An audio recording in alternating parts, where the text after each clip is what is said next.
Hi, my name is Tricia Friedman, and this is the second installment in our Shifting Schools mini exploration of companion AI and what it means for the future of friendship. Now, when I sent out the first video, it went to our Shifting Schools free newsletter subscribers and, of course, out on our social media. I mentioned that I wanted your questions, and I meant it. So, this video is actually a response to one of the questions that I received from a viewer who wanted to know a little bit more about companion AI across the generations. And last week, when I was talking about companion AI powered toys, they were wondering what exists or if anything is coming for markets, not of young learners, but of folks who are a little bit older. And it's a great question because right now the World Economic Forum is talking a lot about what they refer to as super aging societies. Those of you who are watching the Davos event, that's a term that they are meant to be exploring again and again. I will link actually to this article about some of the concerns where all across the world we are seeing that we have more super aging societies, and lots of organizations like the World Health Organization and the World Economic Forum are interested in what this is going to mean for us. So the World Health Organization defines a super aging society as countries with more than 20% of their population over the age of 65. Now, it's important to remember that, of course, innovation doesn't happen in a vacuum. What's happening at the societal level does impact how different tech is embraced or not. And when it comes to companion AI, there have been products out on the market for folks in that age demographic. What comes to mind first and foremost is Pero, who that has been around for a long time. There's a lot of research about Pero, which is designed to look just like a cuddly baby seal. And if you go to perobots.com, you can learn all about it. Again, all of the links I refer to, you can find in the video description. Pero is actually an eighth generation. It's been around since 2003. And again, when you look at their website, they talk about its aim in part is to improve the socialization of patients with one another. So they are looking at this technology to benefit human to human, not just human to companion AI.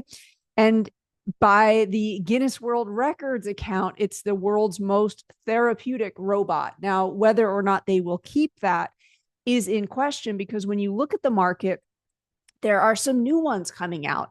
LEQ is one that you can learn a lot about. And again, I encourage, if you are looking at this technology, do it from that media literacy perspective and dig into the marketing, because it's absolutely fascinating. When you go to liq.com, that's ELLIQ.com, you'll find the way that they position their companion AI is that it's always up for some quality time. Now, I want to point you also to Beffy. Beffy, again, is for elder care, and its marketing is also really interesting. If you go to beffi.me, you'll learn that it's positioned itself as a companion AI panda to be best friends forever. So both Beffy and Pero, you notice they're both they look like animals. This is what we refer to as zoomorphic robots, where they're meant to mimic animals.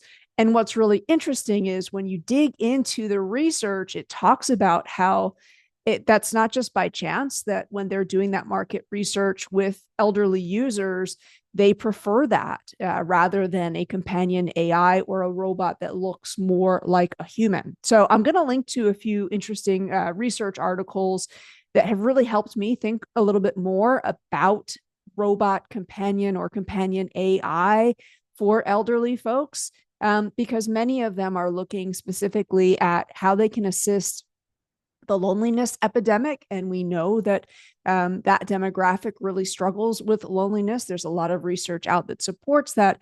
But Several of them also struggle with different cognitive impairments. So a lot of the research out there is looking at, yes, how it helps, but also the very real ethical implications. If someone has dementia, can they fully consent to being somewhat in the care, not the full care, but as part of their therapy, engaging with one of these robots? So again, the research paper that I just mentioned, it digs into those ethical quandaries, but it also underscores that the majority of the participants they conducted the research with felt quite positively about interacting with a care bot.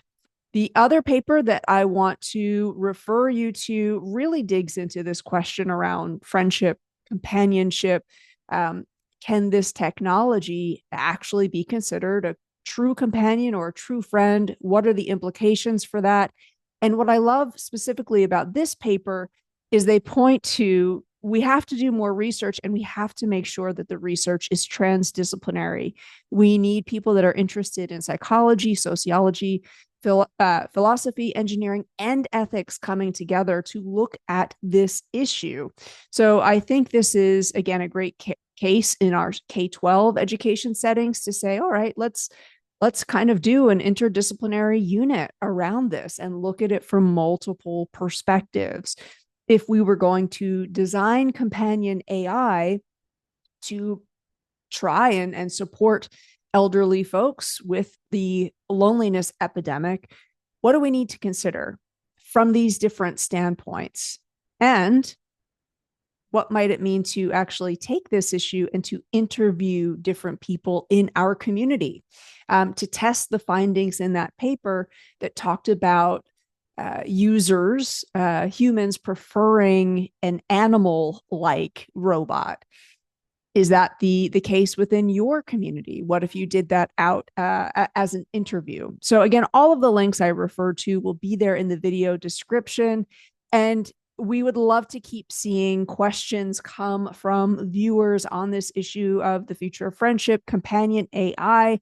So if you have one and you send it to us by the end of January 23rd, again, my email address is there, we're going to give you a special promo code for our upcoming April 17th day of 3 webinars.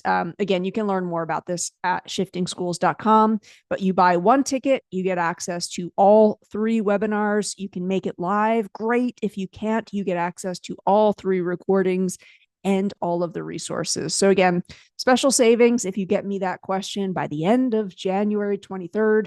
You see my email address here. It's also in the video description.